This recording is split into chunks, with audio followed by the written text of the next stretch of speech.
The Justin Robert Young Daily Podcast is brought to you as always by patreon.com/JuRY.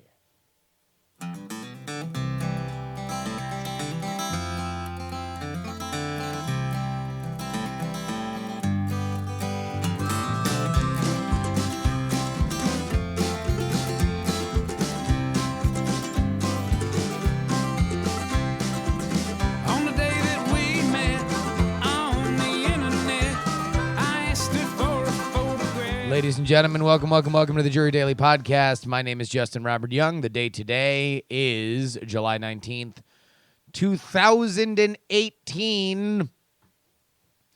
A melancholy note to start. I went to go get a few drinks with a friend last night. And I was on my way back checking Twitter as I often do, and I saw some really sad news. Many of you have heard me talk about Hood Slam in the past. It is one of my favorite things to do in Oakland. It is one of my favorite expressions of the art of pro wrestling that I've ever seen. When I first went to Hood Slam, there were three people that I immediately remembered. One of them was the Ultra Girl, Brittany Wonder. She is a fantastic performer. She has an hourglass figure, I think it would be safe to say, based on our clip from Stephen A. Smith yesterday. He would be a big fan of Brittany Wonder. There's Drugs Bunny. Drugs Bunny is a coke-addicted rabbit. He's a great performer, very energetic. But the most traditionally impressive professional wrestler was, from the very jump, and I would say even since, a man by the name of Virgil Flynn III. On the smaller side, but could be just as acrobatic as anybody that you see on television. He did get a little bit of television exposure on for anybody who watched Global Force Wrestling when that was going to be a new version of TNA. And he was young. Promoter in his own right. Promoted a lot of stuff out of Sacramento where he lived. I mean, I don't know if I ever really met him except to maybe shake his hand and say hi at a Hood Slam show. But last night, I randomly, because I follow a bunch of Hood Slam people on Twitter, found out that he died of a stroke. It's very weird how we interact with people that we consume their art. And in a weird way, as I've seen this kind of come up through my feed, I've sort of progressively felt sadder about dumb stuff, like how I'm not going to see one of his finishing moves was the cannonball, and he would bump his ass on the on the ring a couple times, and the crowd would all yell cannonball, and then he'd do this gigantic cannonball into his opponent's chest. Or the theme song that the Hood Slam band would play for him. There's really no moral of the story here except to say, number one, the JuRY Daily Podcast sends all condolences to Virgil Flynn's family, everybody that he interacted with, all the performers for his shows that he books in Sacramento, as well as Hood Slam and APW and everyone else that interacted with him. To say gone too soon would be a cliche, but sometimes cliches are real. So, melancholy way to start out. But there's one thing I'm sure the professional wrestling industry knows very, very well is that the show must go on. And that's what we'll do. Let's talk about the opposite of good. Let's talk about bad. Let's talk about bad people. Here is a bad person. Ladies and gentlemen, I give you Papa John. Oh, are y'all following this Papa John story? This Papa John story is fucking insane. I have always found Papa John kind of a funny person because his commercials were always very weird. There's one that to this day remains a inside joke with friends of ours. We were watching a football game or something, and the commercial was Big Papa's bringing the meats. So for whatever reason, Big Papa's bringing the meats has been just this catchphrase amongst my friend circle. Later in that same ad, they then encouraged you to, for only $5 more or whatever, add Papa's Big Treat. So Papa's Big Treat became synonymous with somebody's penis, as you might imagine. Papa John has fallen from grace. And there is a big article in Forbes today about the fall of Papa John that specifically gets to the reason why he had to resign from the board of Papa John's. He resigned as CEO, I think, a year or so ago because he kept interjecting himself into the NFL's anthem policy. And he has recently resigned from the board for this reason. And I will now read to you from the Forbes article as written. Always love to shout out the authors on this show. Noah Kirsch. Reading now from the article. In May, Schnatter, this is John Schnatter, the papa of Papa John, participated in a conference call with the marketing firm Laundry Service. I looked this up. Laundry Service is based in Brooklyn.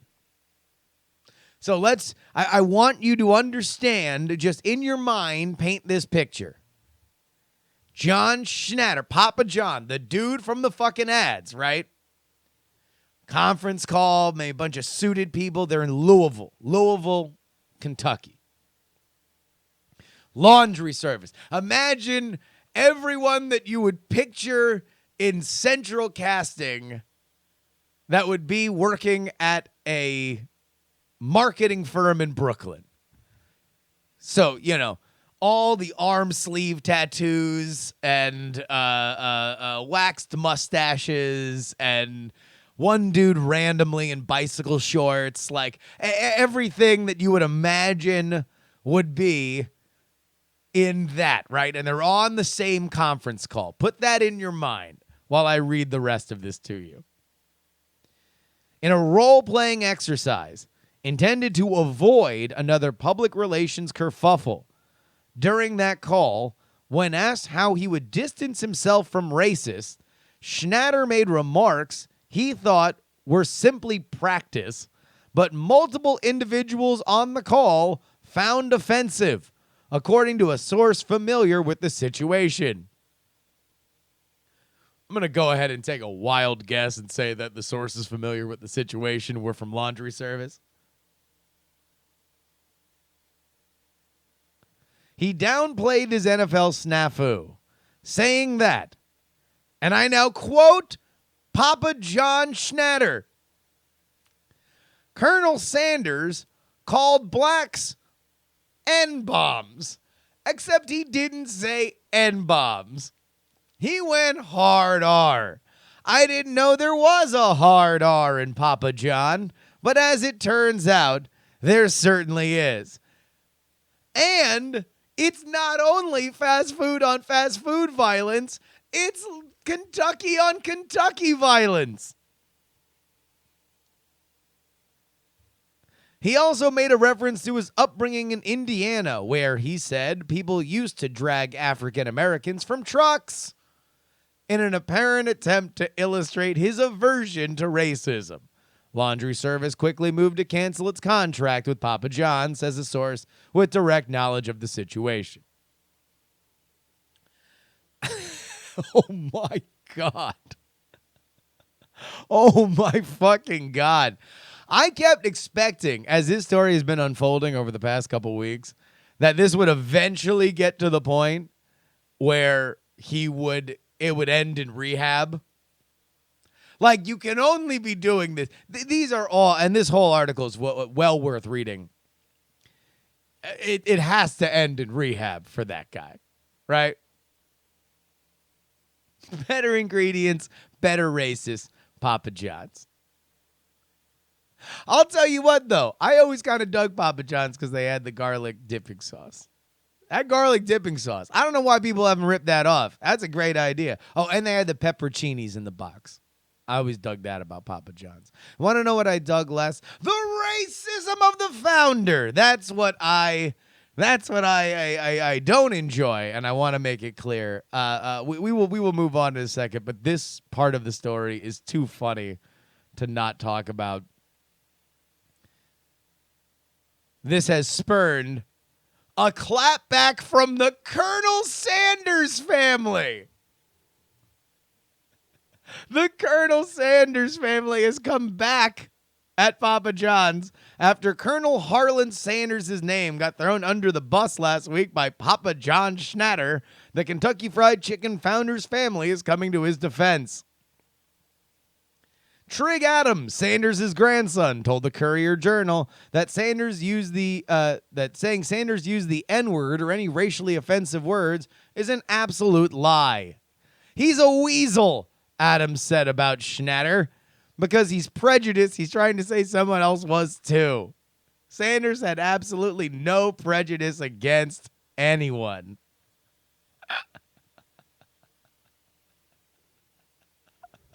Fucking when, like, you know that life is fucked up when you're getting shit on by Colonel Sanders' family. When that spice is comprised of all those original herbs and spices. Let's go ahead and get into your mail. JuRYDaily@gmail.com. JuRYDaily@gmail.com. We got a couple things to wrap up from this week's topics here. Michael writes, I do believe that Elon Musk has become a PR hound and likes being in the public limelight just like Drumpf. He cannot help but stick his nose into things and make comments, PR of ad fiction and diarrhea. I think the larger point of this is, how comfortable are we with billionaires interacting? Because I feel like the only way to win is not to play. If you're a billionaire, you've lost your Twitter privileges. The only thing that you're allowed to do on Twitter is post a picture of you signing a check to charity. Because otherwise, I don't think people really want to fucking hear from you. We talked about gender-swapped songs. Songs that either took on different meanings or got weird, if not creepy, when they swapped gender. Everick writes, there's a male cover of I Kissed a Girl I really like. The implication is that the singer is gay, and this is his first straight experience, the reverse of the original. That's actually pretty cool. Everick also went on to say, don't say I've been to nicer airports in Mexico like it's some kind of low bar. We have sleeping capsules and unlimited free Wi-Fi. Everick, the fact that you're bringing up free Wi-Fi as if it's a luxury says all I need to say about Mexican airports. Bo said, if I could turn back time by Cher, would be a very weird, if not creepy, gender swap song, but mainly for the video. And Puck wrote in, the Divinals, I touch myself. I mean, I guess maybe I touch myself as like a hard driving country songs or something like that. I don't know. I don't know if that would be any weirder. I mean, I guess maybe that like boys can't be like coquettish. Ooh, I jerk off. Ugh. I guess it is expected, right? It's expected that gross boys are jacking it. We then talked yesterday about Lena Dunham's line in the sand on if you don't French kiss your animals regularly, then she don't trust you. Get out. Mark wrote, I've never let my dog lick my face before. Sometimes the tongue licks my lips. I think it feels gross, but just in a sloppy, wet kind of way. Other people let it happen way more, and it's fine, but only if the mouth stays closed. Tongue on tongue with a dog shouldn't be a thing. And you mentioned this being a white culture thing. If it helps, I'm white. I feel like every white person who emails into the show, which is to say the majority of the emails I get, should always end with, if it helps, I'm white. Derek writes, dogs and cats both use their tongues as toilet paper. I've had dogs and cats all my life, and I hate being licked at all, most especially in the face. And I judge people negatively if they lick back. That's disgusting. My dog was very affectionate and would show it by putting her paw on your knee, leaning against you and headbutting. She was not a licker even as a puppy. She was a good dog and we got along great. You mentioned demographics in your theory, so if you're keeping track, I'm a middle-class white guy who's never gone more than a year without a dog or two in the house. White people! Showing up in the emails. Nick wrote, your segment on Lena Dunham Frenching those animals made me wonder. Assuming that you're in the Lena Dunham camp on French kissing animals, what animals other than dogs would be good to French? Cats don't seem to show affection by licking the inside of a human mouth. Plus, they've got that raspy tongue. Birds, as you noted, aren't really set up for tongue kissing. Rabbits, the thought of a human being Frenching a rabbit makes me incredibly uncomfortable. As for wild animals, I'd have to go with a giraffe. They have a prehensile lips and that tongue. If anything, you are ill-equipped to French kiss a giraffe. I don't know, JuRY, I'm at a loss. What kind of different animals do you think would be best to tongue kiss? You want to know what? Normally, I'm always looking for something to toss out there so we can get responses. We're going to leave this one alone. And finally, Yasik writes, this is incredibly disgusting. I don't care how clean a dog's mouth is. I'm not doing it. I don't know, pet, but I grew up with multiple cats and dogs. Not one in my immediate family does this either. I don't know if it's a racial prevalence, but I'm about as white and nerdy as they come. The whites showed up. Up a bold flag in the ground. Not all whites. Folks, if you want to email the show, jurydaily@gmail.com. Again, jurydaily@gmail.com. I'm going to play a little audio after the fact that I was really, really tickled by. It's from Patrice O'Neal. If you've never seen Elephant in the Room, which I think was his last televised special, then please go out and do it. It was a classic, and this is a great little bit here from it about racial divides on who likes dogs and who doesn't. This was after the Michael Vick stuff. But in the meantime, if you want to support this show, patreon.com/JuRY, at least for this weekend. Maybe some changes coming next week. Twitter, Instagram, Snapchat, Justin R. Young. Join the conversation at diamondclub.reddit.com. Oh, I did get this clip. I found this clip on Mero's Twitter, not Deezus's Mero, or Deezus's Twitter. It was Mero's Twitter, Deezus and Mero. All right, ladies and gentlemen, until next week, this is your old pal Justin Robert Young, asking you very politely to please don't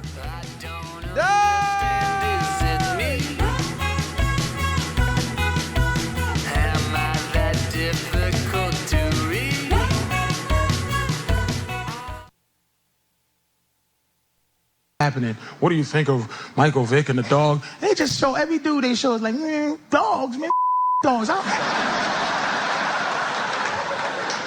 I'll drown a dog in a bucket right now. Give me a dog. Where's a dog at? I'll kill him. I hate dogs. I hate dogs. And then they'll show a white woman like tongue kissing a dog in the mouth, just to prove white people love dogs.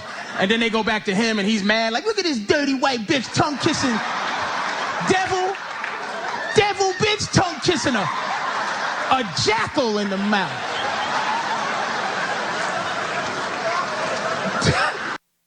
Diamond Club hopes you have enjoyed this program.